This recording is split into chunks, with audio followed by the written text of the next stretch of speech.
Welcome back, Panther fans. I'm Tim Thurber here with Ryan Graham, Hey, y'all. not David Brown. And this is State of Atlanta. All right. Except I can't hear you, so I have no clue what you're saying. You can't hear me? Oh, Lordy. You can't hear me right now? You can hear me? Great. Crystal clear. Let me see if it's me. Hold on.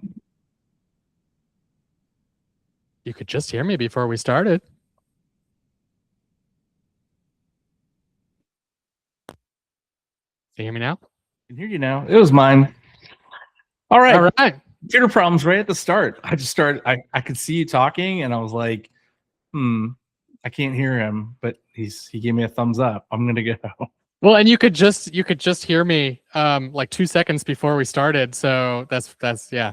Hit record and my headphones screwed up. I don't know. It's my microphone. Without David here, we didn't have access to Riverside, so we're in the old Google Meet with my Google One subscription that I've got. So it's gonna be a little different this week, and probably not gonna come out till maybe Friday, Saturday. But we're here, we're recording. We're not gonna miss a week. Hopefully, we'll have the episode posted before we get to Louisiana basketball game on Saturday night at 8. We'll see. Yeah, and if I can figure it out, I'll just do it. I'm sure I have some of the stuff written down somewhere. So I'll try to figure something out. So what do we miss this week? I mean, obviously David is on a 90s cruise, drinking it up and watching lots of concerts, but we had some good basketball over the week, right? I don't know. I couldn't make it to the games. I actually had some shit come up in my personal life that I just couldn't make it out there. I was actually gonna on Thursday. Remember, last Tuesday I said remind me, absolutely, and I was reminded, and I got the A-OK. I was planning on going out, but then got some bad news on that Thursday and just didn't go out. So it sucks, but I was planning on it. Can't blame you. I mean, definitely have to do what you had to do for sure. You missed a good game.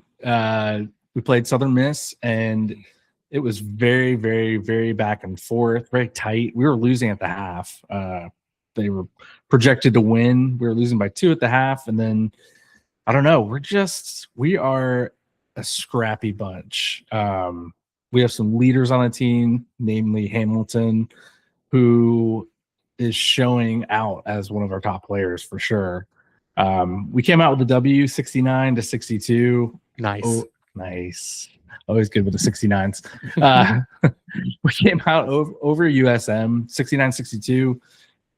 I mean, I can't say like either team shot exceptionally well. We're in the mid-30s, and we still had strong free throw shooting that helped us kind of get the edge. But I don't know, something that happened in the second half where we just took over the game and we just weren't going to lose. And we never, once we got the lead back after half, we never trailed ever again. And yeah, it's just weird. This team, I don't know, man. Like, are they legit? I mean, is this team legit? Is the Sun Belt this bad? Like, you got to wonder. I mean, I think the Sun Belt's probably this bad, but the thing is that's where we compete, though. So as long as we're being competitive in a bad conference, like where we are, right? Like that's all you can do is compete with who you're competing with. So if we're doing that, then we're doing the right thing. I think this 4-win streak. Somebody in our group chat, maybe Grant, said that's his longest streak for Hayes, right? Yeah, apparently so. I mean, he's still got a losing record, but we still has a huge hole to dig out of. But yeah, 4-game win streak was unexpected. I mean, 8 of 11, also unexpected. Second place in the Sun Belt behind Troy. Who? Yeah, exactly. Who? Like, if we rewound like 11, 12 games, I think pretty much all of us thought we weren't going to win another game this season. Maybe one if we're lucky. And here we are, 6-3 in the conference, 2 games behind Troy. Like that is literally insane to see where we're at. There's still, I guess there's not a lot of basketball left, is there? We've got like a month left. Yeah. So yeah, 10 games left. How many buys do we get if we're second? It's like 10 of them, right? Like 10 buys in the big V. I don't know. I don't know how far in the flying V. I don't know how far into the V we get by being second, Heyo.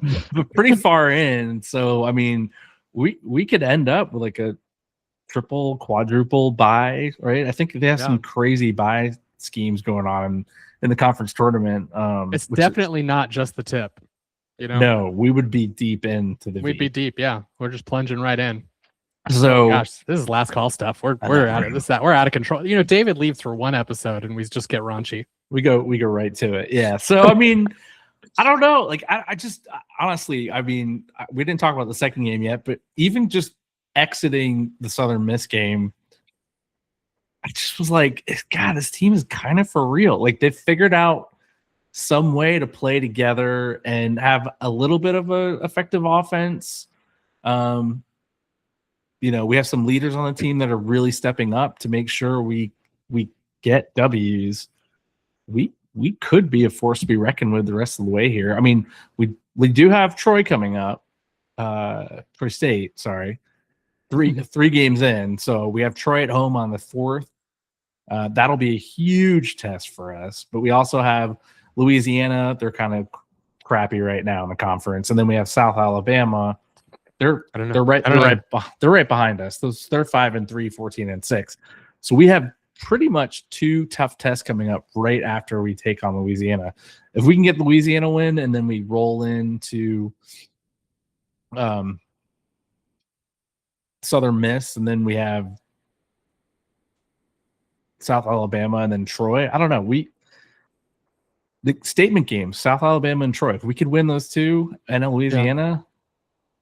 I'm sorry, I still don't know who Louisiana is.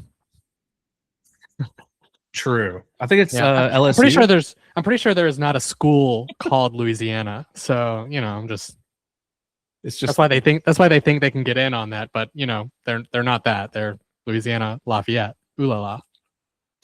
Ooh la la, that's what I say. Ooh la la. David likes to say Louisiana Lafayette, doesn't he? Or just Lafayette. He might just say Lafayette. He might just say Lafayette. I don't know what gets under their skin the most. Ooh la la, Lafayette, Louisiana Lafayette.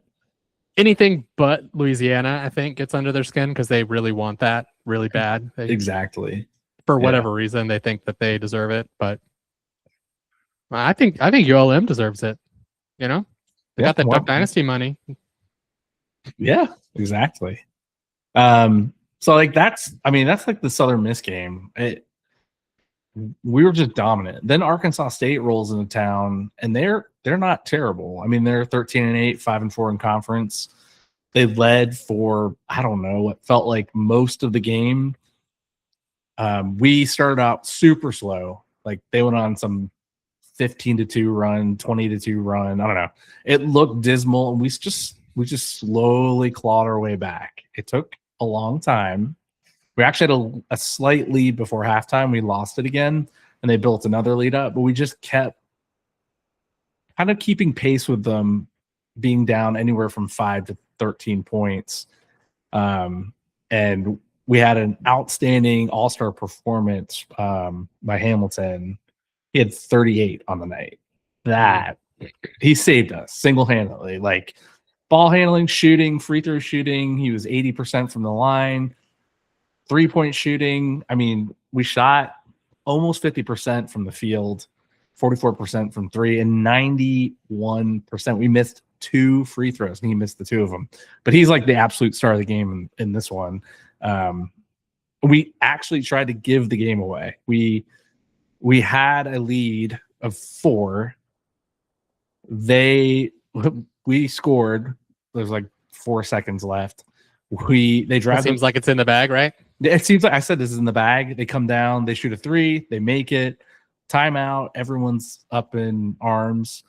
We show our inexperience and we try to inbound the ball, and it's a complete disaster.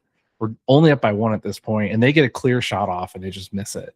Like we definitely escaped. But again, it was like a solid performance overall. Team starts slow, claws back.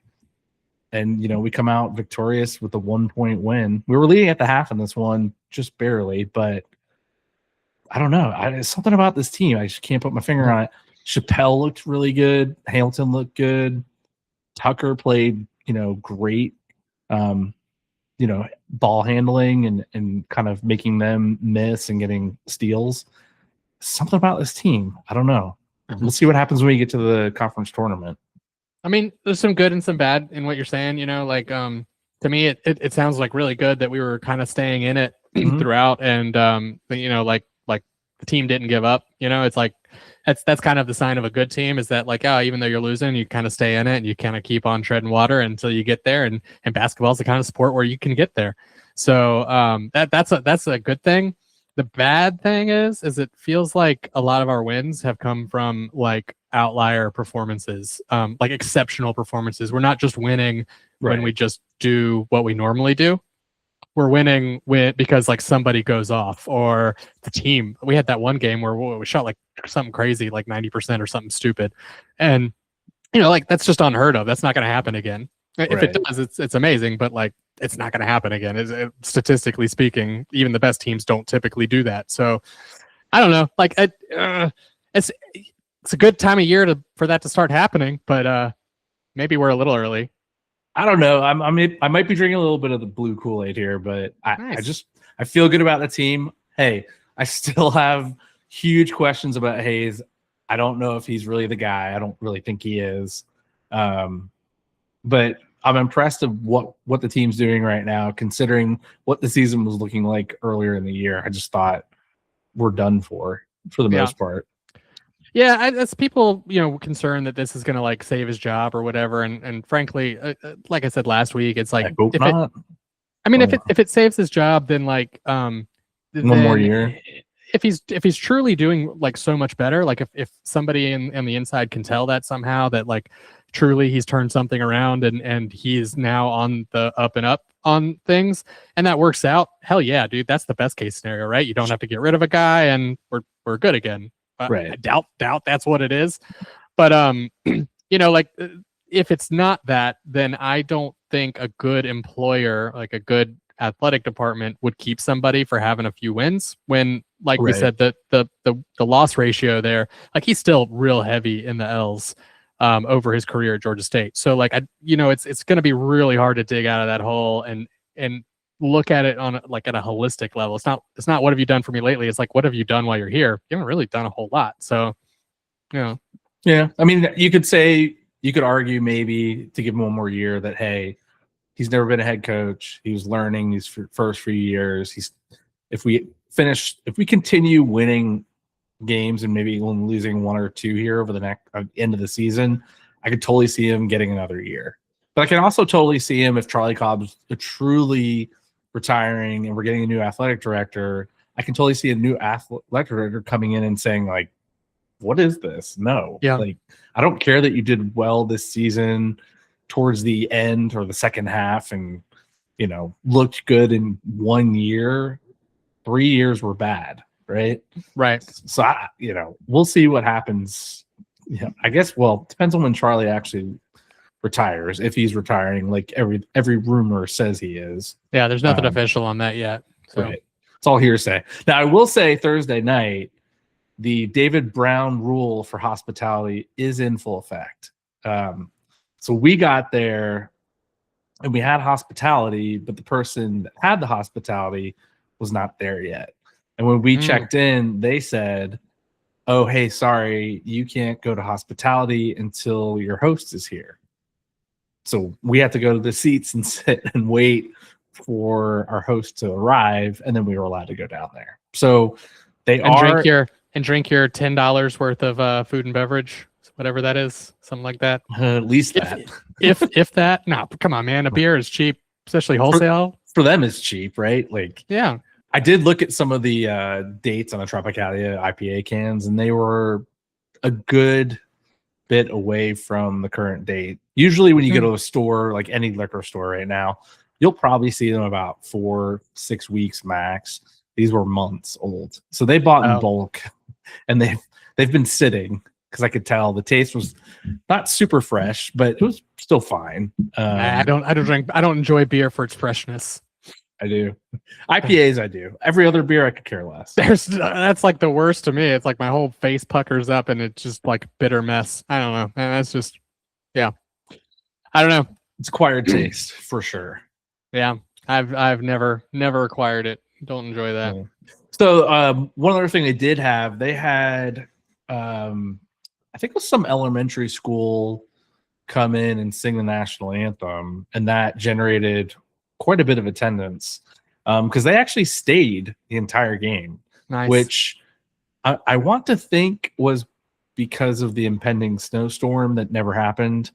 And the parents were like, this is the last time I get to be out and about before I'm locked down with my kids at home all of Sunday into Monday. Well, and then they canceled schools. So, like, I think that helped keep people at the arena and in the seats. I will say the concession lines on Saturday were obnoxious.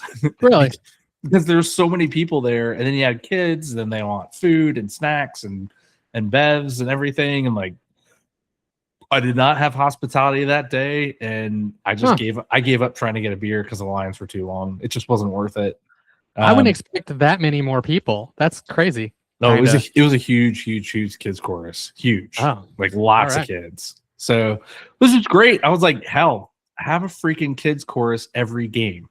Just do it. Take video for marketing purposes, you know, while you got people in the stands. Yeah, I mean, it was actually a good atmosphere that game. I mean, and the kids got into it. It was a good game for them to get into it. Lots of threes. You know, a little bit of rough play that went on the court. There were some words being said back and forth between the two teams, which I kind of liked seeing a little bit. But yeah, it was a good atmosphere on Saturday and Thursday for that matter. So yeah, it was a good time, good 2-game winning streak that continued the 2 games before it. So we have 4. Yeah, nice. Hopefully we can keep it up. I'd rather win than lose. That's what she said. Woo! Heyo.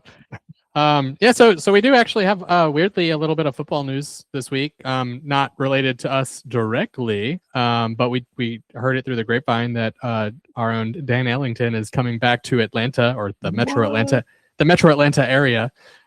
He's been hired on as Kennesaw State's wide receivers coach. Too close to home. I don't know, man. I'm happy for him, really am. I think he's been class act. But man, he's right down the street now. And we play him next year. Now he puts more pressure, way more pressure on us to not lose. Yeah, I mean, and like I don't know, is that what he wants to do? A wide receivers coach? He was mostly a runner and a passer. I mean, I guess he knows the wide receiver, you know, he knows all the routes and stuff because as a QB, you got to know all that stuff. But I don't know. Like, it seems like I don't know. I wish we brought him back to Atlanta. I wish he didn't come back to Atlanta till he came here. Like as an analyst or something like that?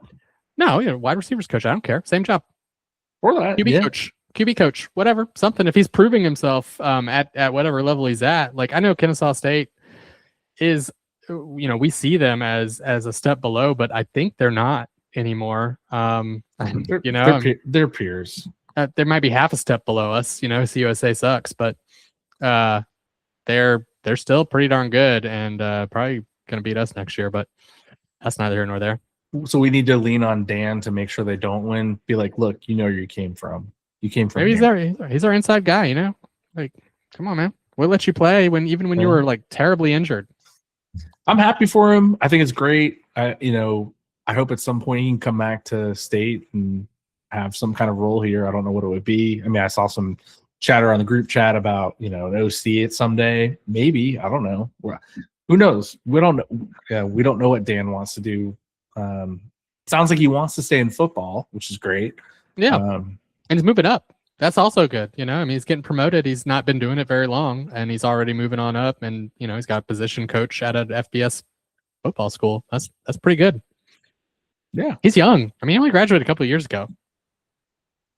That's true. He is pretty young still. Yeah. So good for him. I hope they lose though. Yeah, to us at least, you know. I know David keeps saying he thinks we're going to lose that game. I think we're going to win. I think that Coach McGee has made enough changes and will bring in the right people to develop our talent, and we're going to be a different team next year. And if we're not, well, he needs to leave. As much as I love him and think he'd be a great athletic director here.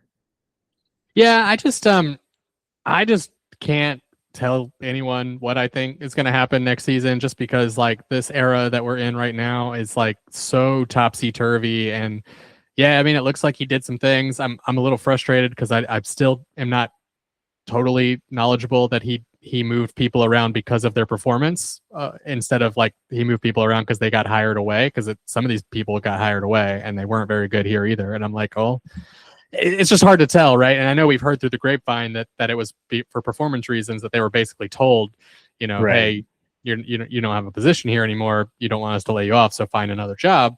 But like, I don't know what kind of signal that sends. I don't know. I don't love it, but I'll be cautiously optimistic. We'll see. I mean, I will say, here's one thing we talked about at one of the games. I don't know if it was Thursday or Saturday. He used to come to the basketball games. I have not seen him come to a single game this year, which is weird. Yeah. I think we got some news that he was going to bring recruits. Was that this past Saturday, that he might bring some recruits in? I didn't personally see him or notice him, but yeah, maybe he was there. I mean, it might not have happened either. It was like, in our group chat, not the podcast group chat, our group chat with insiders. I think they said that there. Got it. So, but so who knows? It's like grain of salt. That's the problem, is no one knows anything. We all guess on stuff or hear things through the grapevine, and nothing's official. And, there's just communications at pretty much an all-time low, and that's saying something. So you're saying that the fans are starved for information and they just drip it out sometimes. Well, I mean, why do you think people listen to our bullshit? We have information and we're the only ones saying stuff. Yeah. Like, you know what? We don't know, so we're just going to make stuff up, and people are like, that's better than nothing. Bring it on. We're on a 15-game winning streak. Wait, no, we're not. No. We don't go that far. Sometimes we get results wrong or our record wrong or whatever, but we mean well. And all three of us definitely love the Panthers and want to see Georgia State excel in athletics. Yeah. I just wish they would communicate more, like literally. Absolutely, yeah. Be like my company, communicate so much that you hope they slow down and stop, right? Like, I would rather get weekly news on the baseball stadium construction, and they could literally say, no movement this week due to weather. Great. It was the holidays. We ate turkey instead of building a stadium. Exactly. Yeah. So I don't know. My hope is with regime change in athletics, we take a different path. Yeah, for sure. Yeah. I know I talked about attendance earlier at the game. I was just looking up the attendance. I was curious what it was. I mean, not that we're truthful about attendance, but I'd say we had about 1,500 to the Southern Miss game on Thursday and a little over 2,000 on Saturday. So, 500 plus fans more than a Thursday game on the day of a potential ice and snowstorm that night. I'll take that any day. 2,000 fans. When's the last time we had 2,000 fans in the box?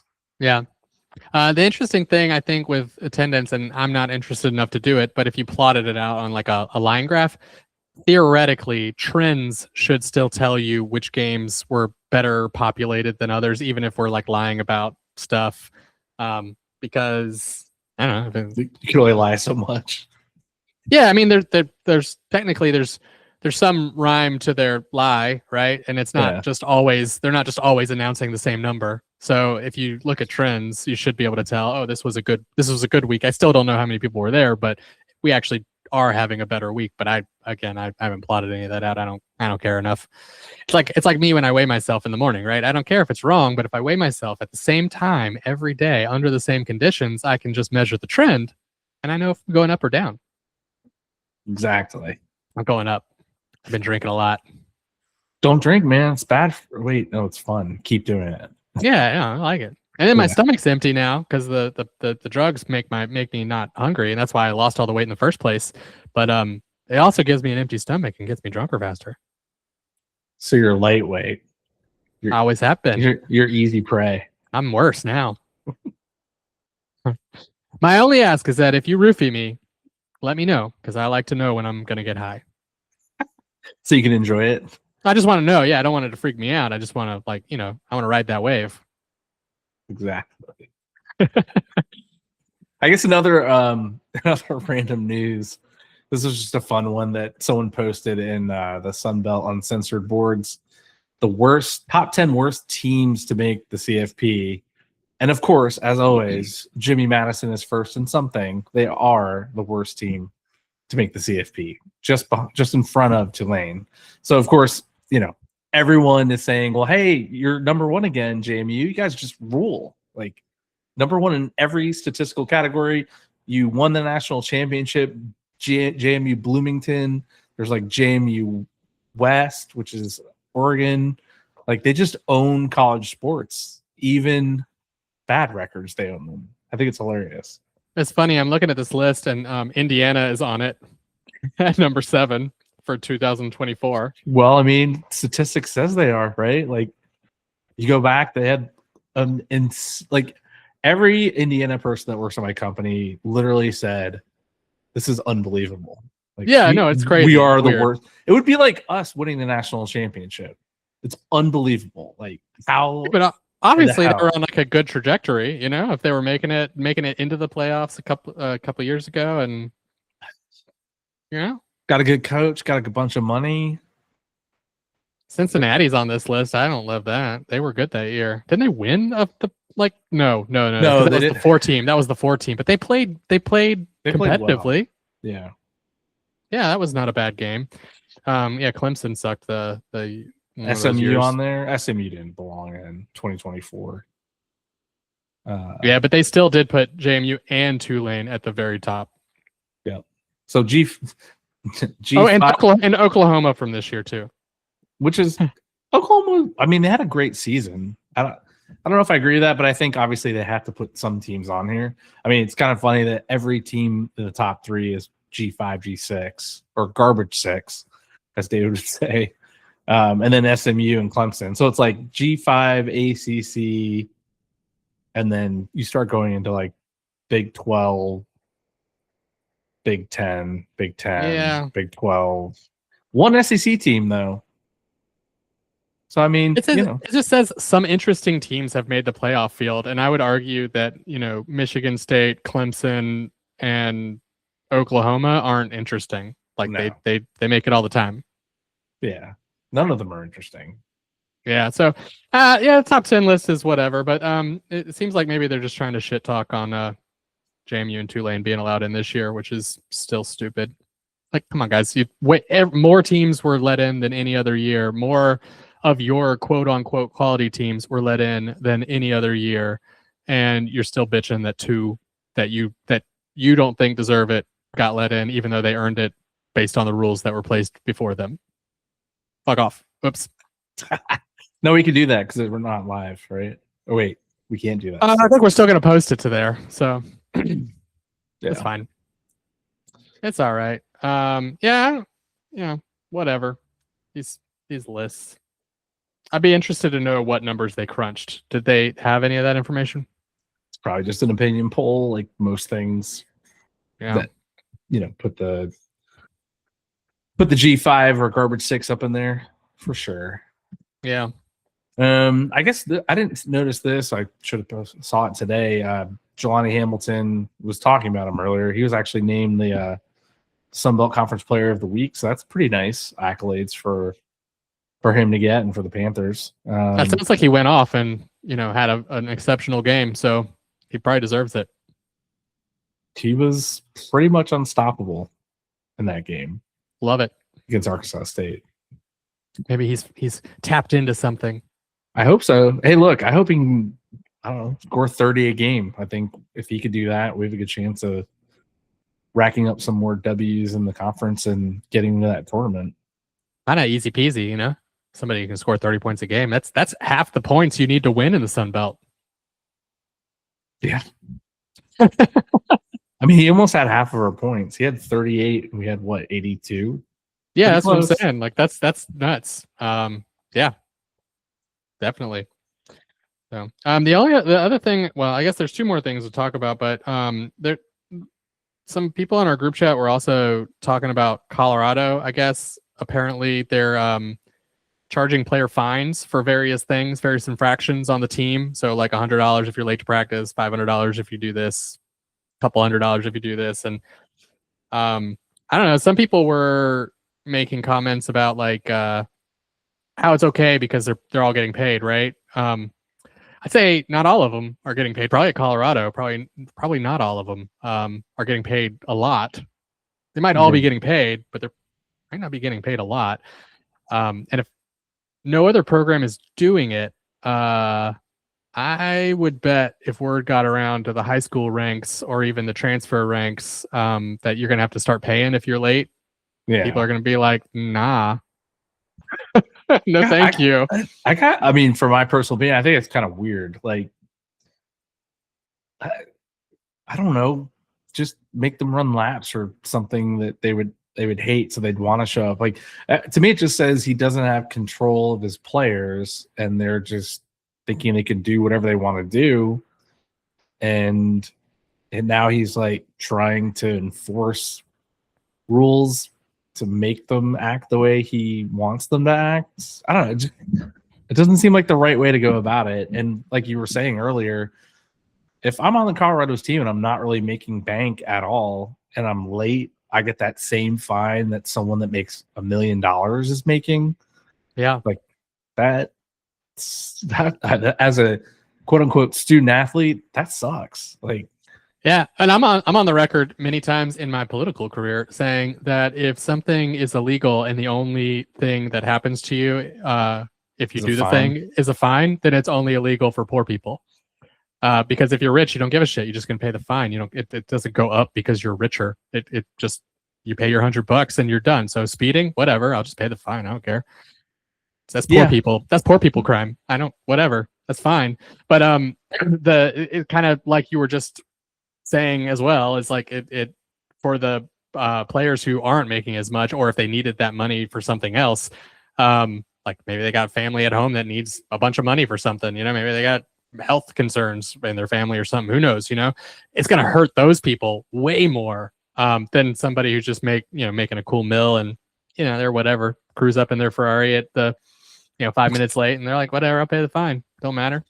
Yeah, you ain't gonna make me run, coach, I'll just pay you. I don't know, that's a wild thing. We'll see how long that lasts. I don't know if it'll last that long, but it's Dion. Yeah. Who knows? Maybe it will. And maybe he's like just absolutely right. Maybe all of them are just like, maybe he's just, nobody ever has to run laps on his team again because they all just do what they're told. Because they all just do what they're told, or they'll all just keep paying money. I mean, but it's funny. Like we laugh at that, right? Because like, no shit, that's not going to happen. So, right. One other quick soundbite. I posted it in our group chat. I know we heard that potentially Dave Cohen, not Dave Cohen, Hen's dad, sorry, wasn't going to be announcing anymore. He was there on Saturday. Yeah. So we had heard a rumor that he wasn't going to be doing this anymore for some reason or another. And he was there and announcing, and it was great. It's good. Sometimes you gotta let the water go under the bridge. You do. It was good to hear. It was good to hear his voice. It was good to, honestly, I like recited certain things that I knew were about to happen in the game. Oh yeah. Like he always has their 1 minute remaining. And other sayings where like just listening to him announce the game, I knew what sayings were about to come up, and I said it like 5 seconds before he said it. Nice. He's great. The 1-2 punch of him announcing the live game and Dave Cohen, the voice on the radio, is like, man, we're like loaded here with vocal talent. So yeah, to hear that there was like some risk there was a little frustrating.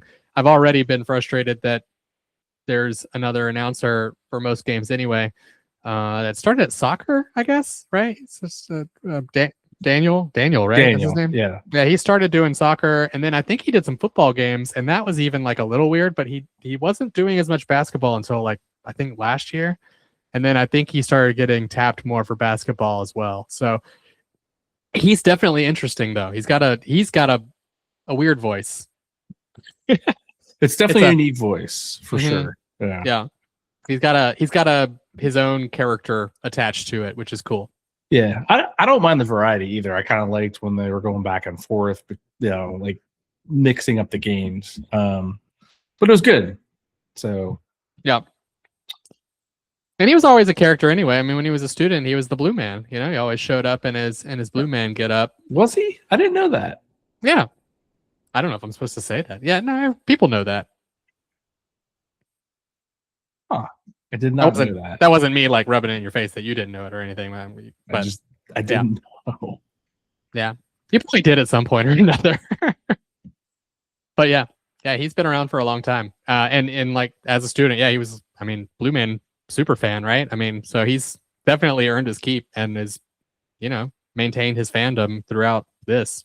So it's cool to have somebody like that. The other thing you sent over was an article that Kaiser Permanente is buying up a lot in Summerhill, right? It looks so. Yeah, I read some article or I saw it on somewhere. I can't remember. It was maybe Instagram. Buying up I guess it's the two lots just above the public. So that entire, I guess it's two separate lots. They're buying both of them. So we'll see what happens there. There weren't any details in like one of the articles I read, whether it was AJC or Atlanta Business Chronicle. It had someone being quoted from Kaiser Permanente that they don't even know what they're going to do yet. They said they'll get obviously the community involved, as far as what they want to do, and they want to hear the community to give their take on what they would like to see Kaiser Permanente do. I guess it's not a bad thing to have that there, but I don't know. I was kind of hoping for something different, maybe more housing, something like that, more retail. But it's better than empty parking lots, but it will condense tailgating. Like we're starting to see the end of lots of open lot tailgating in Georgia State. Yeah, I know. And then hopefully we hit a stride at some point where we need it. Like I feel like it's fine right now, but we will eventually. Man, I look at that plan when we first were buying Summerhill, and I'm like, where's the parking? I know there's like the deck that they built now. The deck up by the box is like the parking that existed, and the rest of it was surface street parking.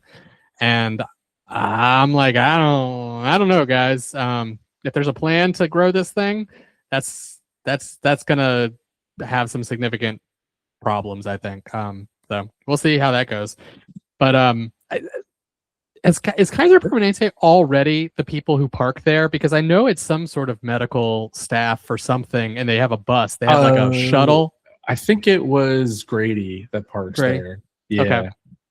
I wasn't sure. I was like, are they already parking there for something? Yeah. Yeah. And there's already that Piedmont urgent care right there. So it seems like urgent care wouldn't be necessary. Maybe, I mean, if you just had some doctor's offices, I guess that might be something. I mean, it's a big lot of land. So I don't know. I mean, what are you going to do with all that space? Is it going to be like active medical? Is it going to be... I know it could just be offices for their, for bureaucrats, that, but that could help the area too, because that's a workforce that's there who are going and having lunch every day and all that stuff. So that's not a bad thing for the community if it is that. Yeah, I mean, I'm glad there's development. Like, obviously we don't want to see the empty lot be there forever, but also we do want to see the empty lot there also forever because we want parking for football tailgating, because it's just going to get more and more expensive to tailgate for Georgia State athletics. And I feel like at some point we would be priced out of the bricks and we'd have to go to another lot. which I guess would be whatever's left next to our new baseball park. I hope they get creative, with tailgating. Once we get to that point and everything's taken up, like there's no more lots, essentially, there's only a few, and maybe they let people park along that 4-lane road. I don't know what it's called. It's the one that curves around the box on the back side. Yeah. Like, just allow people to let people tailgate there. Like, close half the road down, make one side traffic, the other side tailgating. Like, there's options. We could do a couple things to make tailgating right and make it work, as the land is taken up by buildings. Yeah, I doubt we'll do it with how we're working right now. But you mentioned the pricing us out. I would love for that to happen. My problem seems to be that they want to price us out before there are people to replace us. And I'm like, I don't understand. Like, if we're just not paying like what you think it's worth, that's okay. But like, if you don't replace us with somebody that pays what you think it's worth, it's not worth that. So, maybe don't boot your most active fans out before you're ready. We're happy to be booted out once we're ready, like once there's somebody who's going to tailgate in that spot that's not just school sponsored BS, Right. So exactly. I love the school sponsored BS too, but that's not growth. Like, I love it. I actually love what they've done with that space. And inviting all those groups in and stuff, but it's just not growth. It's just advertisements. Like, I like the students being there next to us, though. I think that's great. Yeah, the frats and sororities have been given spaces there, and it's been good. Yeah, I mean, they should encourage regular students too to just get tailgating space. I mean, the more the merrier. We need it. Jam pack the bricks as much as you can. Yeah, and that's the fun part of the games, right? Like, people are like, "Oh, but we suck," and I'm like, "Yeah, but the tailgates don't." Yeah, like tailgates are great. Come to the tailgate. They've tightened up these football games. They're 3 hours now instead of 4 hours. I mean, I know that's still pretty significant time sink, but come tailgate and then just come chill out and hang out with people to keep the tailgate going in the game. That's what I do. Exactly. I have to rewatch a lot of games. Yeah, I'll admit some of the games I'm kind of fuzzy on. I know sometimes we're late to the start of the game. And then sometimes we're hanging out in different areas of the stadium or suites I do want to actually sit in my seats more this upcoming season. I know it sounds weird, but I feel like I miss a lot of the action. I kind of float, I got my seats, but if nobody, it feels like most of our people who we're connected to are like a section over from where I got my seats. So I usually just sort of meander over and, doesn't seem to bother anybody. So there's enough open seats up there. I also hope for the day when there's not so many open seats up there. Right. That'd be great. But that's why I kept my seats right where they are. I got aisle seats, Aisle seats, man, for life. You got to keep them. So I don't have anything else, though. I don't think I do either. We didn't really make good notes, but we just winged it. We did a good job. Give ourselves a pat on the back for doing this episode, not knowing when it's going to be posted. I'll see what I can do. I know I've had access before, so I'll see if I saved off some of these like passwords and stuff to get connected and maybe throw it up on YouTube if I can. Cool. All right. Well, I'll take us out. Thanks everyone for listening. We're going to take a quick break here, head over to our last call. If you like what you heard or you didn't, doesn't matter. Join our Patreon anyway at patreon.com/State of Atlanta. You'll get live streaming access to Last Call, discounts on merch, group chat action, bevs at tailgates, and more. It's $5 a month to support us. We'd love to have you aboard. Say goodbye, guy. Goodbye, guy.